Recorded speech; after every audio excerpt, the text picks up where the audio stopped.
Please show some more love to the one and only, the pride of Burnaby, British Columbia, Michael Bublé!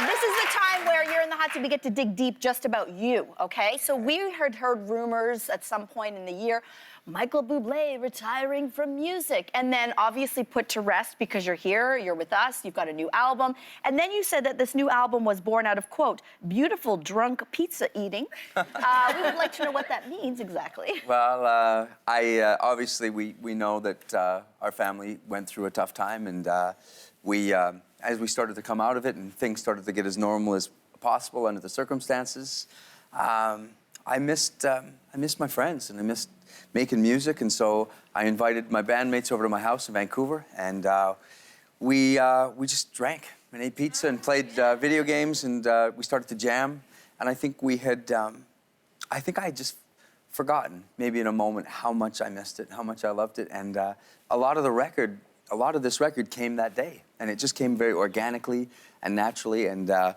you know, it's just back to being with my buddies and making music, and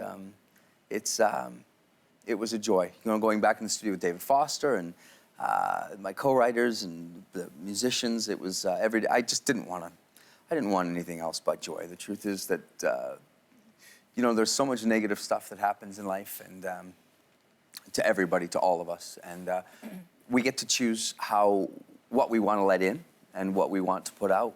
And for me, I didn't want to take in any more negativity, and I surely didn't want to put anything out that wasn't beautiful and positive. And so that's what this record was. Get your phone, it's okay.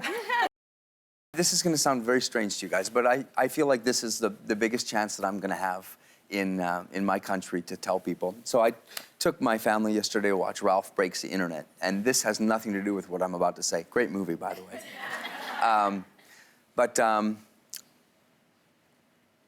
My wife and I, and she's watching right now at home with the kids. Hi, I love you guys.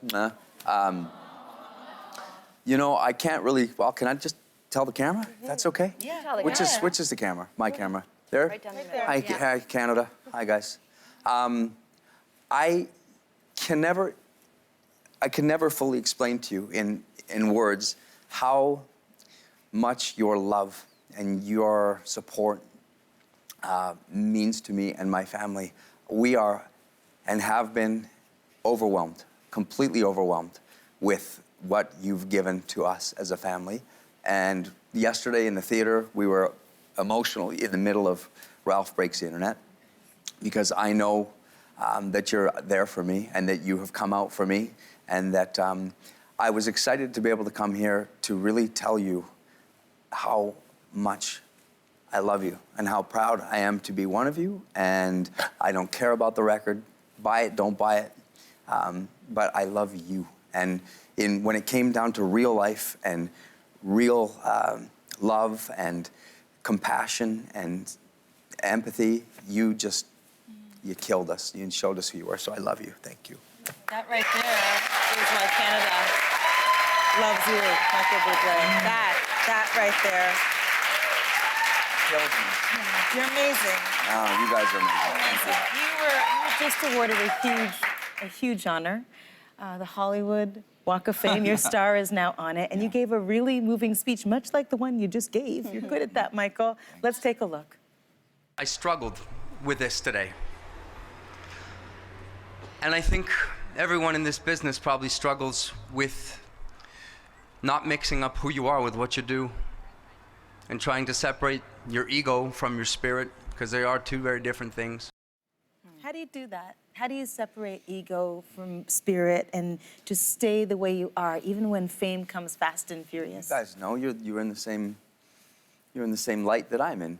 It's very bright, you know, and we're surrounded by people that we love, and there's a lot of attention, and I think that this much glory wasn't made for any man or woman.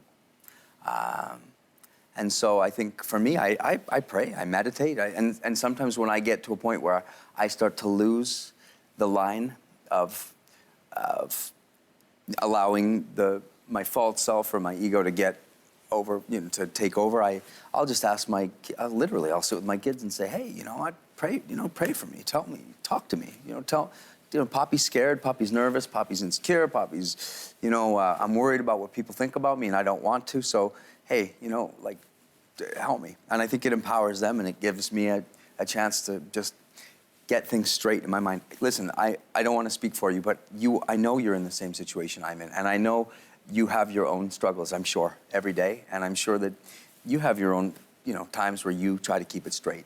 Kids really ground you. They do. And I think, too, we have to remind ourselves. I think it's one thing, listen, I'm never going to be great. I'm never going to be perfect. I'm always going to struggle with it, and I think it's reminding myself and remembering that it's not like one day you just fixed it and it's better. It's therapy. You just continue to keep trying to work on yourself. Michael, people have missed you. People, big fans of yours have followed your struggle this past year with your family and have missed you. And they're very excited, I'll say, that you're going on a tour again. Yeah. You're going to be touring next year. And I'll just say, I'm sure I speak for anyone who's ever seen you in concert. You put on a hell of a show. Thank you. And one of the things that I remember from your concert when I went out, Lainey and I went to go see you, is that you work up a sweat and you're walking around and you have these hand embroidered towels that you sometimes wipe your brow with and throw out into the audience. I'm just wondering, do you think it's weird that somebody might hang on to one such towel for a long time? Asking for a friend You who's actually not. got it. Is that weird? Wow. When you threw it and she caught it and she was like 16 all over again. Oh my God. Does that I'm weird? such a loser. I don't think you're the loser in this scenario. No, that's amazing. I love keepsakes like that. I'm a big fan of when I go to concerts or whatever, if I meet people, I literally. How many of these towels do you think are out in the world? Not that many. Really? Oh. No. Wow. No. That's why I have to go on tour. I can't afford to make them anymore. Do you want to add some more to it? Oh my God. So, Michael, you are the king of Christmas classics. I love you really are. Everybody knows that. You sang so many Christmas songs. So just wondering maybe what Christmas looks like in the Bublé household. Oh God, it's great. Honestly. It's really, as a matter of fact, the elf on the shelf actually showed up in our hotel room. Ooh. Really? Yeah, in New York a couple nights ago, and I don't know how he did it, but he went from there to Toronto, and so no, Christmas is our house is nuts. Listen, there's a lot of sing-alongs, there's a lot of caroling.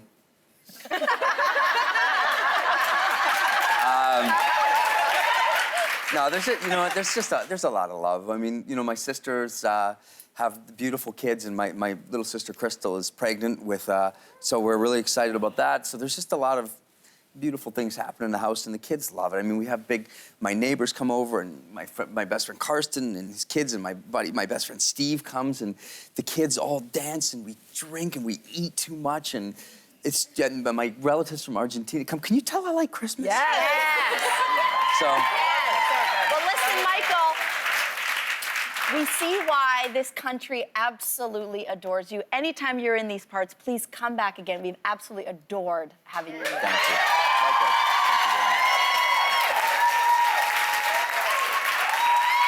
I love you guys. Thank you so much.